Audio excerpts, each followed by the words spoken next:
Hi, Sir Carl. Magandang araw po sa iyo, pati na rin sa lahat ng mga tagapakinig ng iyong channel. Halos mag-iisang taon pa lang akong subscriber nitong channel mo. Hindi rin ako mahilig mag-comment kasi busy ako palagi sa maliit naming tindahan. Minsan nga ay pinagtatawanan ako ng mga bumibili dahil lutang daw ako kasi iba ang inaabot ko sa kanilang produkto, lalo na kapag tutok ako sa pakikinig ng mga ibinabahagi mong kwento. Ako po si Imelda, nakatira ngayon dito sa Dagupan, pero bago ako napadpad dito ay naging gala din muna ako. Panlima kasi ako sa magkakapatid at ako ang bunso. Hindi naman kami mayaman, pero kapag humihingi ako ng pera, kila mama ay agad naman akong binibigyan kapag may extra sila. Ganon din ang mga nakakatanda kong kapatid sa akin. Hindi nila ako kailanman pinagdadamutan. Sa tingin ko, dahil siguro iyon sa dinadala nilang konsensya noong minsan akong mawala. Sa panahong iyon ay mahirap pa talaga kami na sobra. Ayon na lang po ito sa kwento ni Mama. Tipikal na bahay sa probinsya ang bahay daw namin noon. Kahoy, kawayan, pawid at lumang yero gawa ang bahay namin. Pero hindi ko na po iyon naabutan kasi noong magkaisip ako ay konkreto na ang bahay namin. Ayon pa kay Mama, nabihira daw sila noon makapag-ulam ng masarap. Madalas gulay na sinabawan lang. Wala iyong sahog, asin at vetchin lang. Ang makapag-ulam nga raw sila ng papayang gisado na may sahog na dinurog na noodles ay parang espesyal na kung ituring nila na ulam. Isang araw, may nagpatulong daw kay Papa na isang kakilala. May bagyo kasi noon. Tuloy-tuloy ang ulan maghapon at magdamag. Tapos natumba ang puno malapit sa bahay noong kakilala ni Papa na itago na lang natin sa pangalang Ninong Henry. Kasi naging ninong ko na rin ang taong iyon. Bagong lipat lang noon sa lugar namin ang pamilya nila Ninong Henry. Wala pa rin sila gaanong kakilala. Minsan lang sila nagkausap ni Papa noong alokin iyon ni Papa na maglinis ng bakuran ng kanilang bahay. Ang nilipatan kasi nilang compound ay talagang masukal, gawa ng matagal nang walang tumitira dahil nasa abroad ang may-ari. Nasa Maynila naman ang mga anak. Sila ang nakabili ng lupaing iyon. Binati iyon ni Papa kaya sila nagkausap. Nagpatulong iyon kung saan daw pwedeng makapag-hire ng maglilinis ng bakuran, magtatabas ng mga damo, at magpuputol na rin ng mga puno. Sabi raw ni Papa na siya na lang ang gagawa. Maliban sa paglilinis ng kanilang bakuran, ay maraming beses niya pang inarkila si Papa sa pakikisuyo ng kung ano-ano. Ayun, balik na tayo sa akin, Sir Carl. Kinaumagahan, matapos ang bagyo, ay sinundo ni Ninong Henry si Papa upang magpatulong dahil nabuwal ang puno ng mangga sa compound nila at doon sa kusina nila mismo bumagsak. Agad naman daw iyong pinuntahan ni Papa at maghapon niyang tinrabaho. Pinagpuputol niya muna ang mga sanga bago unti-unting pinutol pa ibaba ang puno para hindi tuluyang masira ang kanilang kusina. Kinahapunan, noong umuwi raw si Papa, ay may dala siyang mahigit 1 kilong malalaking hipon. Tuwang-tuwa daw sila Mama pati ang mga ate at kuya ko. Tuwing kakain daw kasi sila noon ay salit-salitan. May 2 sa mga nakakatanda kong kapatid ang magbabantay sa akin sa duyan habang kumakain naman ang iba. Pero noong gabing iyon ay wala raw gustong magpahuli sa pagkain dahil sabik na makakain agad ng sinigang na hipon. Nilagyan daw talaga nila iyon ng maraming rekado at gulay para maging mas masarap. Bigay daw ni Ninong Henry ang hipon na iyon. Dahil sa naawa naman si Mama sa mga ate at kuya ko na mahuli sa pagkain, kaya sinabi niyang sige raw, sabay-sabay na ang lahat. Basta siguraduhin na mahimbing ang tulog ko sa duyan at nakasarado ang bintana. Masarap daw ang naging kain nilang lahat ng gabing iyon. Tamang-tama rin na malamig ang panahon at sinigang nga na hipon ang ulam. Noong matapos na si Mama kumain, ay nauna na siyang pumunta sa kwarto upang tignan ako sa duyan. Magdadalawang taong gulang pa lang daw ako noong panahong iyon. Laking gulat daw ni Mama noong makitang wala nang sanggol sa duyan. Maging ang nakabalot na malapad na pranela ay nawawala na rin. Taranta raw siyang nagsisigaw habang sinasabing nawawala si Imelda. Agad raw kumuha ng itak si Papa at umikot sa likuran ng bahay. Ang mga kapatid ko rin ay hindi na natapos sa kanilang pagkain dahil kanya-kanya ng paghahanap.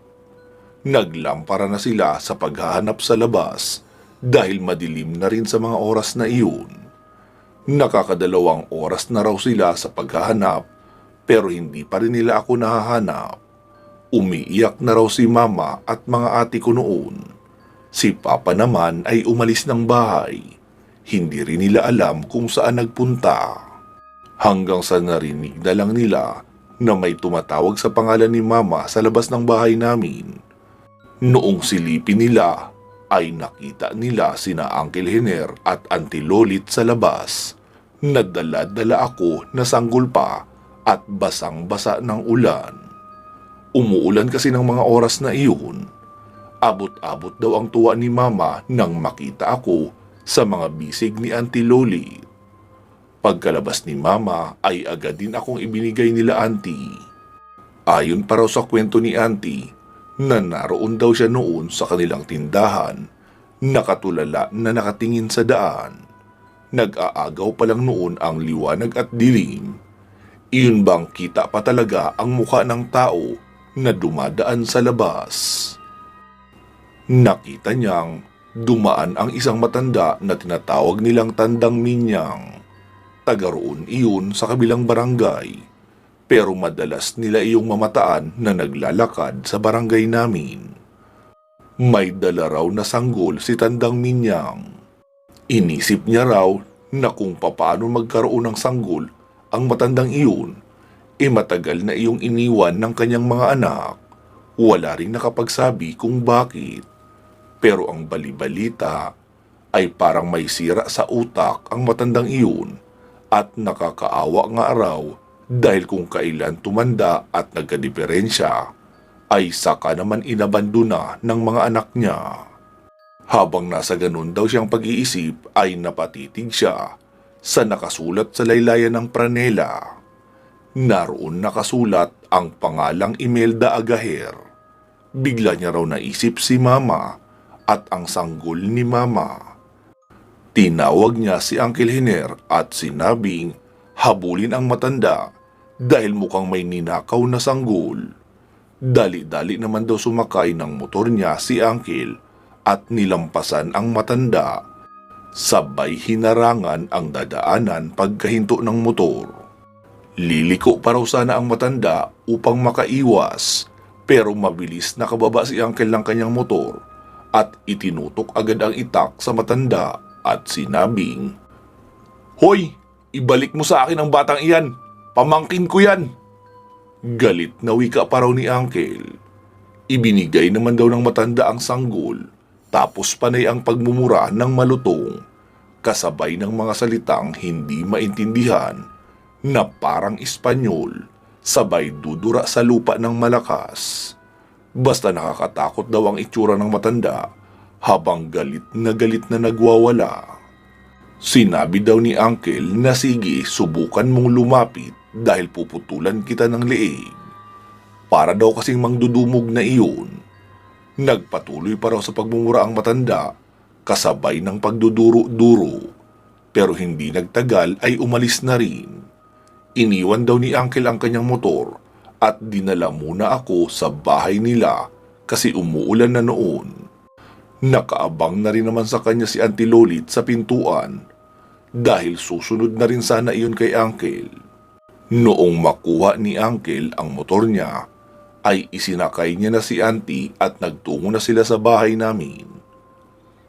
Kalahating oras pa ang lumipas bago dumating si Papa. Ang sabi ay galing raw siya sa bahay ng matanda pero wala siyang naabutang tao doon. Kaya umuwi na lang din siya. Nagkaroon na raw siya ng hinala na maaaring iyong matanda ang kumuha sa sanggol. Dahil noong umuwi siya, ay nakita niyang sisilip-silip ang matanda na si Minyang habang nakakubli sa isang puno at ang bahay namin ang tinitignan. Mapuno kasi ang palibot ng bahay namin. Ayun po Sir Carl ang naisip kong dahilan kung bakit silang lahat mabait sa akin at ibinibigay ang lahat ng hinihiling ko sa abot ng kanilang makakaya. Mula daw noon ay sila mama at papa na lang ang magkasabay na kumakain. Tapos ang 4 kong nakakatandang kapatid ang nagbabantay sa akin. Pagkatapos raw kumain nila mama at papa, ay saka palang kakain ang 4. Talagang lahat ng atensyon nila ay nakatuon na sa akin. Hindi ko rin naman iyon naaabuso. Noon ngang nagdalaga na ako, ay ako na ang nagkukusang maglaba ng mga damit nila. Kapag may iniutos sa kanila si mama at kaya ko naman ay ako na ang gumagawa. Kasi ang kasunod noon ay may hihingiin na ako o magpapabili ng ice candy o di kaya tinapay. Kaya hindi rin nila ako matanggihan. Nakapagtapos po ng pag-aaral ang mga kapatid ko at kalaunan ay nakapag-abroad na rin isa-isa. Bali tulungan, iyong unang nakaalis ay pag-iipunan naman ang panggastos ng sumunod. Para makapag-abroad din, bahala na daw kung walang maipon, basta ang mahalaga ay makapag-abroad muna ang lahat, maipagawa ang bahay at mapag-aral ako.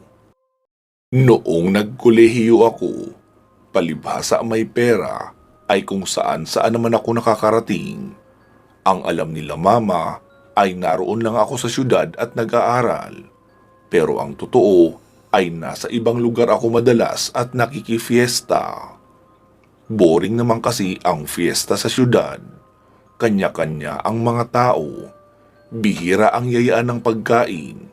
Samantala sa probinsya kahit wala kang kakilala ay hindi ka magugutuman. Lahat ng madadaanan mong bahay ay mag-aaya ng pagkain. Isa sa naging kakilala ko noon ay si Phil o si Philberto sa totoong pangalan. Kaibigan siya ng best friend kong si Dina. Fiesta raw kina Phil. Inaya nito si Dina at Fred. Ang sabi naman ni Dina, nasasama siya basta kasama rin ako. Sabi naman ni Phil na sige, isama na rin ako. Iyong si Philberto ay tahimik na tao, pero hindi pikon. Iyong pagtitripan na siyang biruin ni Ferdy at nagtatawanan na kami. Siya naman ay ngingiti-ngiti lang. Kung ikaw nga ang mang-aasar sa kanya, ikaw na lang din ang maaasar. Dahil para siyang hindi tinatablan. Nakangiti lang palagi at napakabihirang magbigay ng komento. Kaya nga, napakasarap niyang pagkwentuhan ng problema, hinanakit at sama ng loob. Kasi para kang nakipag-usap sa puno. Kulang na lang nga siguro ay sabihin niya, "Heto piso, bumili ka ng ibang kausap kasi wala kang makukuhang komento sa akin." Pero para sa akin ay mas okay iyon. Safe lahat ng sikreto at confidential chismis na sasabihin mo sa kanya. Kasi tagusan yata ang butas ng tenga noon. Kapag sinabi mo sa kaliwang tenga, ay automatic na tatagos naman sa kanan. Basta ganun, napaka-misteryoso niya ring tao. Isipin mo na lang, Boss Carl, siya lang sa amin ang palaging pumapasok ng simbahan kapag may nadadaanan kami. Kahit walang simba ay papasok siya sa loob at magdarasal daw. Hinahayaan lang din namin kasi hindi naman sobrang tagal at habang nasa loob siya ay nagmimerienda naman kami sa labas. Ayun na nga, magkakasabay na kaming nagpunta sa baryo nila. Malayo po ang biyahe namin kasi taga Leyte iyong si Phil. Nag-eroplano pa kami saka sumakay ng bus saka iyong single na motor na tinatawag nilang habal. Sobrang adventure nga ng lakad na iyon. Hindi rin alam ng mga magulang ko na nakarating na pala ako ng Leyte. Pagkarating sa kanila ay naglakad pa kami ng 10 minuto siguro at narating namin ang isang bahay na kugon ang bubong tapos kahoy naman gawa. May mga upuan sa labas. May mga tao na naroon na parabang nakapila kaya tinanong namin kung bakit maraming tao. Ang sabi niya naman na mga magpapagamot daw iyon. Doon lang din namin nalaman na ulila na si Phil. Nakatira siya sa tiyuhin na nagpalaki rin sa kanya at isa iyong albularyo. Sinabi niyang huwag daw kaming matatakot kung anumang makita namin na asal ng mga pasyente. Karamihan daw kasi ng mga pasyente ng tiyo niya ay mga nakulam at sinasapian ng iba't ibang elemento kaya wagas kung makapagwala. Maliban kay Phil ay may 2 pang binatilyo na inampun din ang tiyuhin niya na itago na lang natin sa pangalang Chong Pedro. Ipinakilala kami agad ni Phil sa tiyuhin. Magiliw naman kaming tinanggap at sinabing doon na raw kami idiretso sa kamalig sa likuran. Maliban kasi sa bahay na nasa harapan ay may isa pang pahabang bahay sa likuran. May parte iyon na may sahig na tabla. Tapos sa bandang likuran naman ay tambakan ng mga gamit. Ang sabi ni Phil na doon daw pinapatulog ang mga bisita kasi iyong mismong bahay sa harapan ay maliit lang. 1 kwarto lang iyon tapos ang sala ay puno palagi ng tao na mga magpapagamot. Sabi naman namin na walang problema kahit saan kami basta safe lang na matutulugan. Safe naman daw, sabi ni Phil, kasi wala namang makakapasok doon na hindi dadaan sa harapan. Nakabakod kasi iyon ng mataas na kahoy. Ipinakilala din ni Phil sa amin ang 2 niyang pinsan na magkapatid, sina Drew at Jed. Tiyuhin niya raw ang tatay ng mga iyon. Tapos dahil sa hirap ng buhay kaya iniwan ng asawa. Kasamang iniwan din ang 2 anak na lalaki, kaya inampun na lang din ng kanyang tiyo Pedro ang 2 iyon. Ganun daw ang naging kalakaran. Hanggang sa high school ay doon muna kay Mang Pedro, tapos kapag magkukolehiyo na, ay dadalhin na sa Maynila. Ang tiya Kati niya naman ang magpapaaral ng kolehiyo, kasi may kaya iyon sa buhay at nakagraduate na ang mga anak. Kung iisipin ang kanilang sitwasyon, kahit pa mahirap basta magpursigi lang sa pag-aaral, ay may mararating din sa buhay kasi may tiyuhin at tiyahin na tumutulong.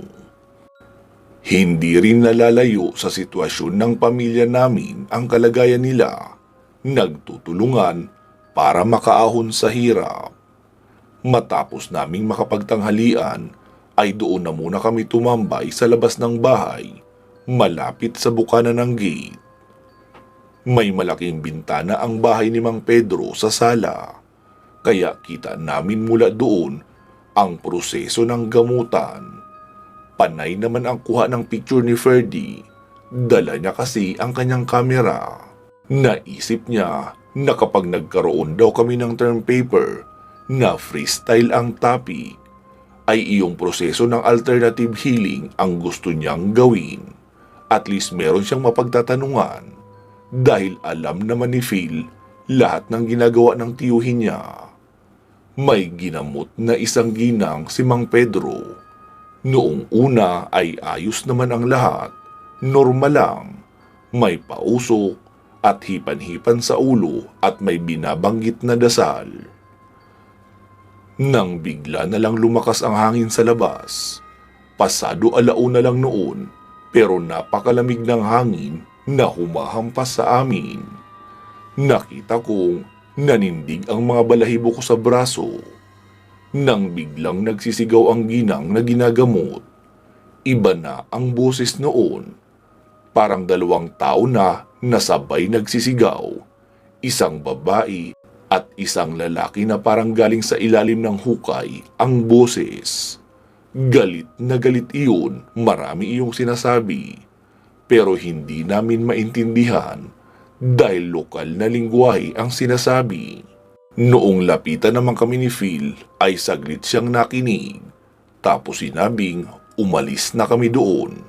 Minsan daw kasi ay delikado ang ganoon kasi iyong mangkukulam ang nagsasalita at lahat ng makita noon ay idadamay.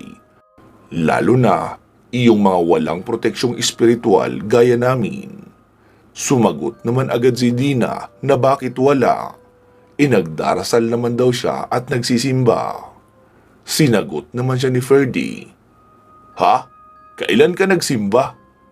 Saglit na nag-isip si Dina. Kapag Pasko, tsaka mahal na araw. Marami pa nga akong napupuntahang simbahan. Nagkatawanan naman kami at sinabi ni Ferdy. Sira, bisita iglesia ang tawag doon, hindi yun pagsisimba. Kaya tara na, ayokong maging punterya ng mangkukulam. Nilisan na nga namin ang harapang bahagi noong bakuran at doon na lang muna sa kamalig. Ilang sandali lang habang nakatambay kami sa kamalig na pinagpapatuluyan sa amin, ay may dumating na dalawang lalaki na may dalang tig-isang sako na kalahati ang laman. Noong buksan iyon ni Phil, ay iyon daw ang order niya na buko. Nagpakuha na lang siya kaysa kami pa ang pupunta sa bundok nila. Delikado na raw tapos maulan pa. Madulas ang mga puno at hindi na siya sanay umakyat ng puno ng nyug, lalo kapag mahangin at maulan ang panahon. Tuwang-tuwa naman kami kasi iyon pa lang yata ang pagkakataon na makakakain kami ng buko na unlimited. Isang pitsil na malaki ang tinimpla namin na nilagyan ng condensed milk. Iyong sobrang sabaw naman ay itinabi para inumin sa maghapon pampalinis ng sikmura. Sabi kasi namin na mag-cleansing muna kami habang naroon nang mabawasan naman ang mga toxin sa sikmura namin gawa ng kakainom ng alak tuwing walang pasok. Kinagabihan ay pinuntahan kami ni Mang Pedro sa kamalig. May dala siyang kwintas, ibinigay niya iyon sa amin. Mga iha, iho, hindi ko alam kung naniniwala kayo sa mga pinapaniwalaan namin dito, gaya ng mga elemento. Pero totoo sila. Hindi ko kayo pinipilit na maniwala. Pero ipapakiusap ko lang sana na habang narito kayo sa tahanan namin, ay isuot nyo itong kwintas para sa inyong proteksyon. Tapos kapag nakaalis na kayo dito, ay kayo na ang bahala kung gagamitin nyo pa rin o hindi na. Wala naman kami naging tutol sa sinabi ng matanda. Tinanggap namin iyon at isinuot kaagad saka nagpasalamat. Mukha kasing kailangan talaga namin noon dahil may mga tao rin kaming nakikita na sumisilip-silip sa bahay nila Mang Pedro na masama ang titig sa amin. Kinabukasan, bandang 9:00, ay may 3 tao ang dumating. Isang ginang na maliit at chubby, tapos lalaking may edad at isang hindi nalalayo sa edad namin. Noong ipakilala sa amin ni Phil, ay malayong kamag-anak daw nila iyon. Nagpaalaga raw doon si Mang Pedro ng kakataying baboy para sa fiesta. Noong dumating sila, ay may dala ng mga rekado at timba na may lamang karne na nakatadtad na. Bali doon na lang nila lulutuin sa bahay nila Phil. Nagpresenta naman kaming tumulong kasi naboboard na kami na puro kain na lang ang ginagawa. Pumayag naman ang ginang, bali tagahiwa lang kami ng mga kung ano-anong mga sangkap. Nagluto din ng biko at suman. Iyon na kasi mismo ang araw ng kapistahan talaga. May sayawan naman daw pero doon pa sa baba, bali malapit sa barangay hall. Sabi ni Phil, kahit isang beses ay hindi raw siya nagtangkang pumunta sa sayawan dahil sobrang delikado. Noong tanungin naman namin siya ay sinabi niyang may naging kabangga raw kasi ang pamilya nila dahil sa prendang lupa. Noong nabubuhay pa daw kasi ang mga magulang niya, ay masipag ang mga iyon sa trabaho. Noong makaipon, ay nakabili ng lupain. Naging maganda ang ani ng lupain nila. Sinabi naman noong katabi na bibilhin ang kanilang lupa. Sinagot naman iyon ng kanyang mga magulang na hindi ipinagbibili kasi iyon nga ang kanilang ikinabubuhay. Makalipas lang daw ang ilang linggo ay nagkasakit ng malala ang kanyang ama. Ang tatay naman daw ni Phil ay hindi naniniwala sa faith healer o albularyo. Kaya naman palaging sa ospital ang takbo. Naubos na ang naipon at naiprenda na rin ang lupain doon sa katabi nilang lote. Noong tila wala ng pag-asang gumaling ay doon palang pumayag ang tatay niya na magpadala sa albularyo, kaya dinala nga nila kay Mang Pedro ang tatay ni Phil. Napagaling naman daw. Makalipas ang isang taon ay muling nakarecover ang financial situation ng pamilya nila. Pinuntahan ng mga magulang ni Phil iyong may-ari ng katabing lupain na kanilang pinagsanlaan ng kanilang lupa para tubusin na. Pero ang sabi naman daw noon na sige, tubusin nyo ng 1,000,000. Laking gulat daw nila dahil 50,000 lang naman iyon isinanla at 1 taon lang ang nakaraan. Tuwing kakausapin naman ng maayos ay hindi humaharap o di kaya umaalis. Sinabi naman daw ng tatay ni Phil na kung hindi haharap sa maayos na usapan ay idadaan na lang sa legal. Nagbanta naman daw iyon na subukang ipaabot pa sa otoridad at siguradong may malalagas na buhay. Dahil sa hindi takot ang tatay ni Phil, kaya idinulog nga nila sa barangay. Ipinasumon ang mag-asawang napagsanlaan. To make the story short, natubos nila sa tamang halaga na hindi pa nga umaabot ng 100,000. Kasama na ang interes. Pinag-ani pa nila sa lupain ng 1 beses bago nila kinuha. Wala pang 1 buwan ang lumipas ay bigla na lang namatay sa isang hindi kapanipaniwalang aksidente ang mga magulang ni Phil.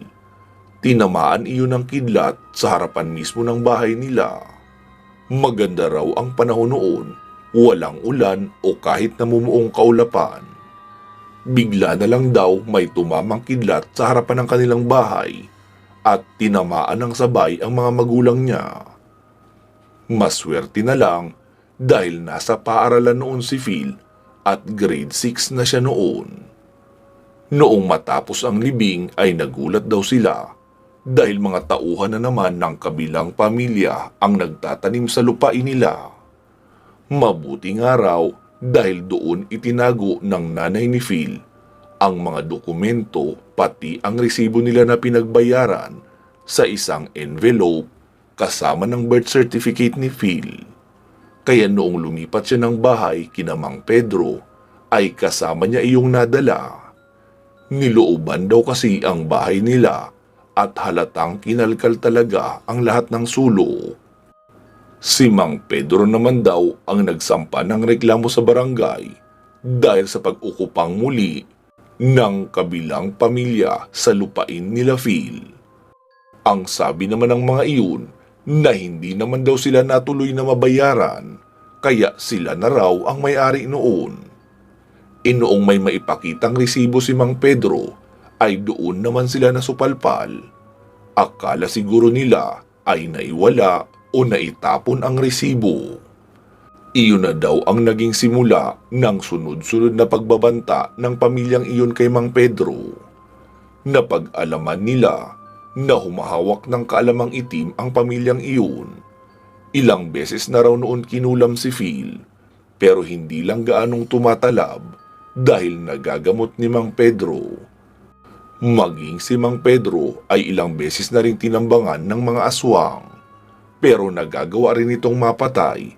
At ang nakakapagtaka, kahit may mga napatay ng aswang si Mang Pedro, ay wala namang taong nawawala sa kanila. Kaya ang hinala nila ay may mga kaanak o kakilalang may lahing aswang mula sa ibang lugar na inuutusang tumambang sa kanila. Dahil sa mahabang kwento ni Phil, ay nawala tuloy ang pagnanais namin na manood ng sayawan. Sobrang delikado pala ng sitwasyon nila. Matapos makapagluto ay agad na kaming nagtanghalian.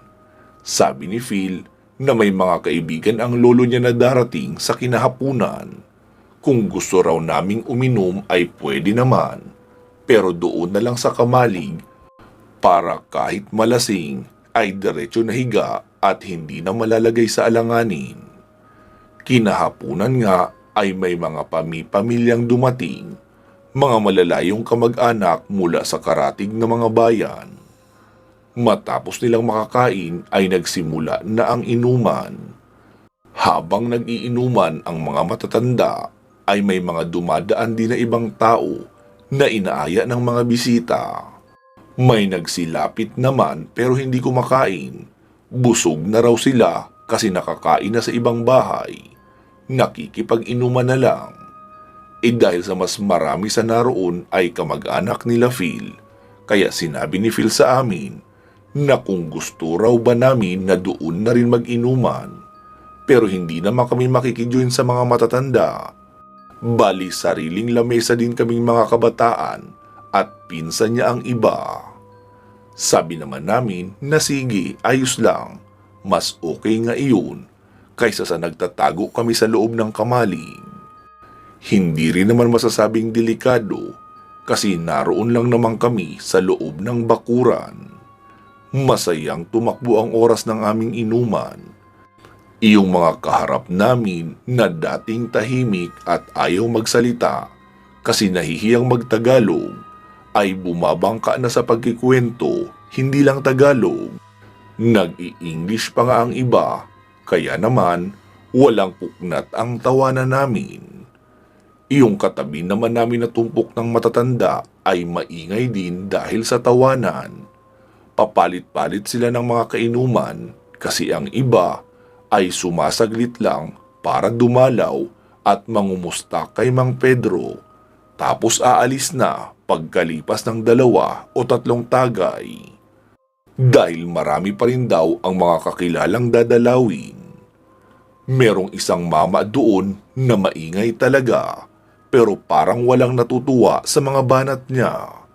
Wala naman ding sumasaway, mas maingay siyang tumawa at malakas mang insulto ng biro. Parang nagtitinginan lang ang mga naroon at nagpapasensya sa kanya.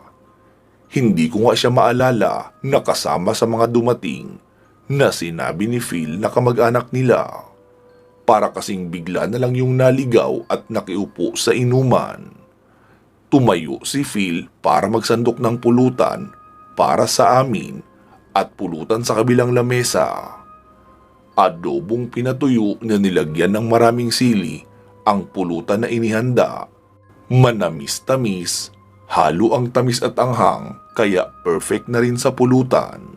Noong naroon na naglalagay ng pulutan si Phil sa kabilang lamesa, ay nakita kong pinipilit siyang painumin noong matanda ng alak nila doon. Tumatanggi naman si Phil kasi tanduay at gin ang doon sa kanila. Sa amin naman ay tanduay at tuba. Pero ang tuba lang ang tinatagay namin. Bali bahala ka kung tatagay ka ng tanduay. ikaw na magtatagay sa sarili mo. Hindi naman kasi namin intensyon na magpakalasing. Tamang chill lang at kwentuhan. Nakita kong hinawakan noong mama si Phil sa damit at inginungudgud ng matanda ang baso kay Phil. Noong makita iyon ni Ferdy ay napatayo siya. Nakita din ng ibang pinsan kaya nagsitayo na rin sila. Anong tingin mo sa sarili mo? Mas malakas ka kaysa sa akin? Bulyaw pa noong matanda na matipuno ang pangangatawan pero dugyot naman ang itsura. Tinapik noon si Phil sa balikat. Laking gulat namin dahil bigla na lang nagkulap si Phil sa kanyang kinakatayuan. Marahang tapik lang iyon. Tsaka alam naming hindi naman siya lasing dahil kanya-kanya kami ng baso at tuba nga lang ang iniinom niya. Iyong mga pinsan niya lang ang umiinom noong tanduay. Agad kaming lumapit kay Phil. Nakita naming nag-nosebleed siya o dumudugo ang kanyang ilong.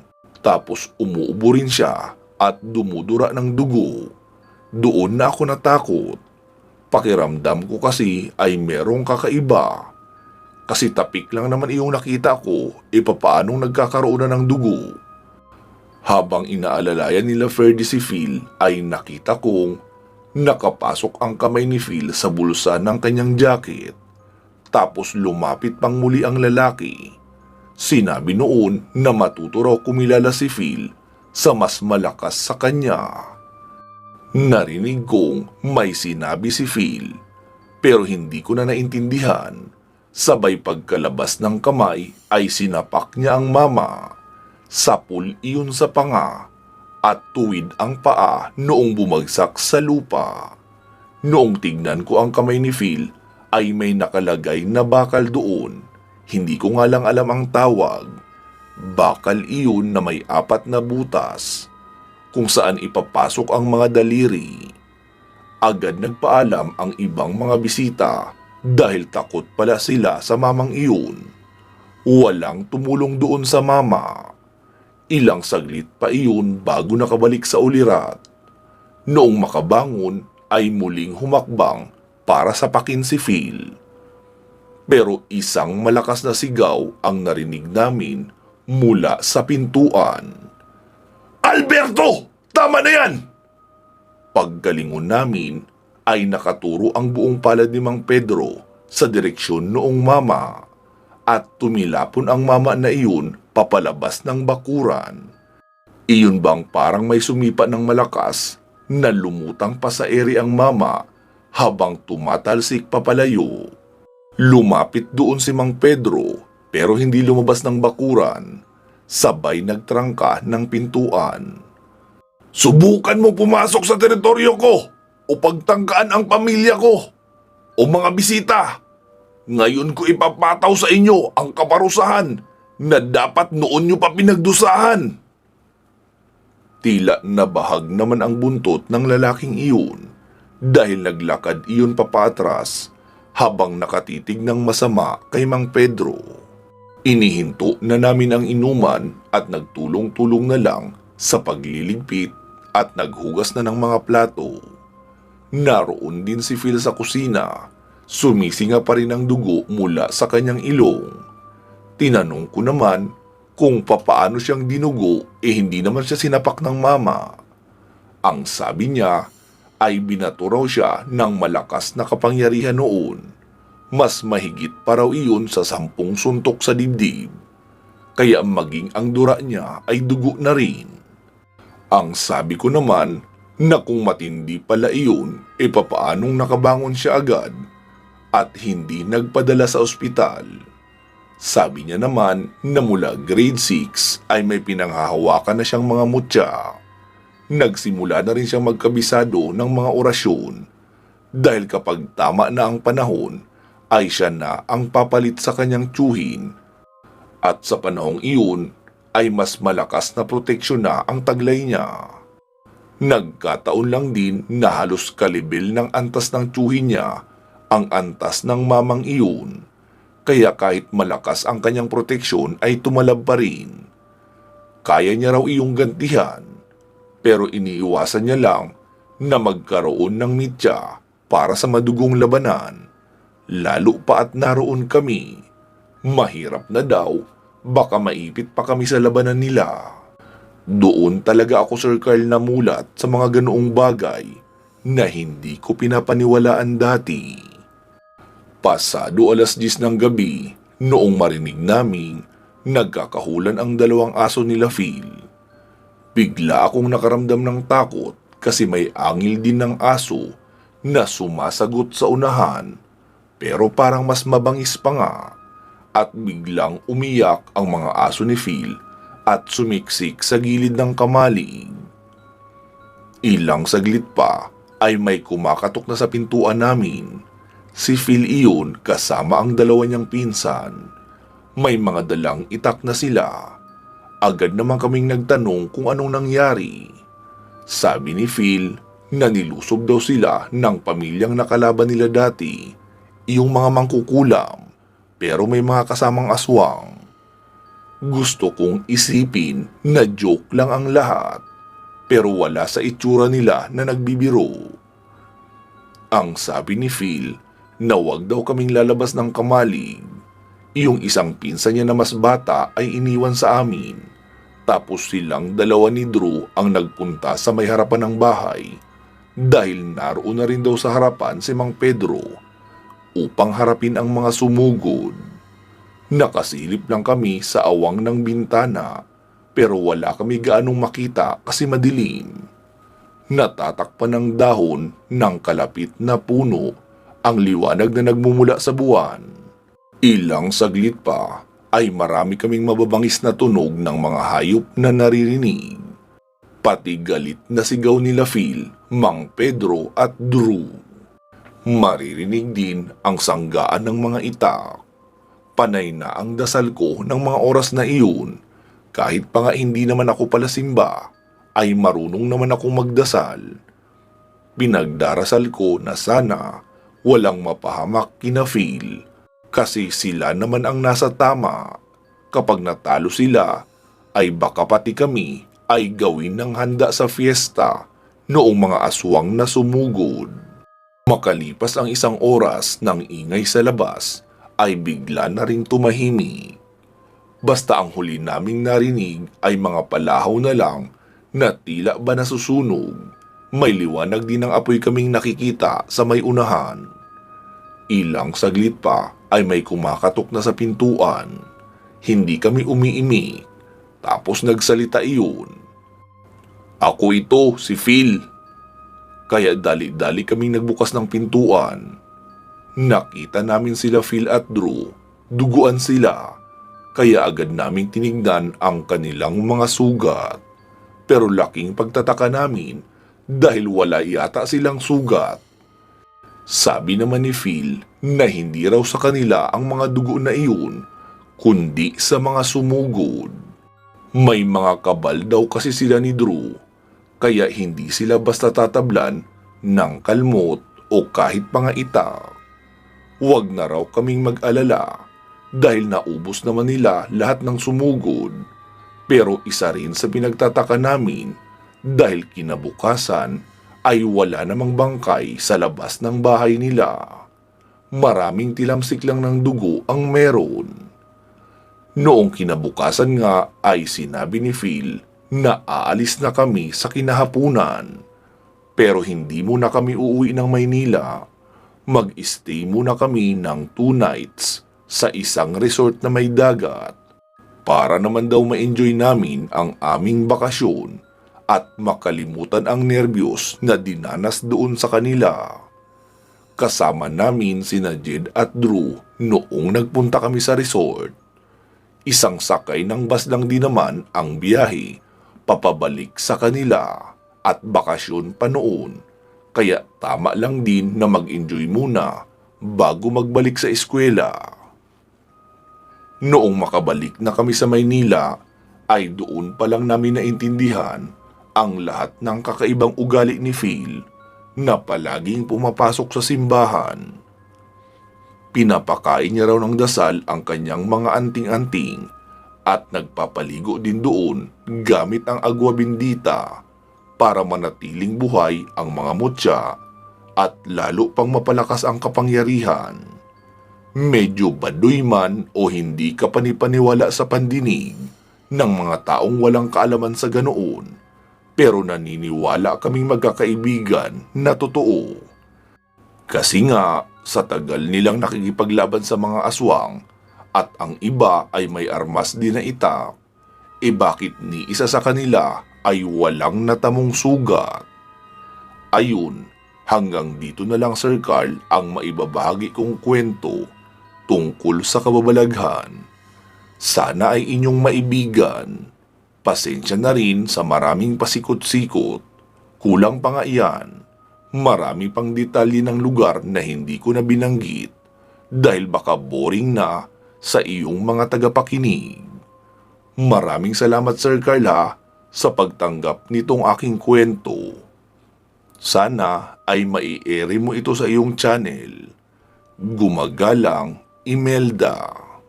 Mag-iingat po kayo palagi at hanggang sa muli.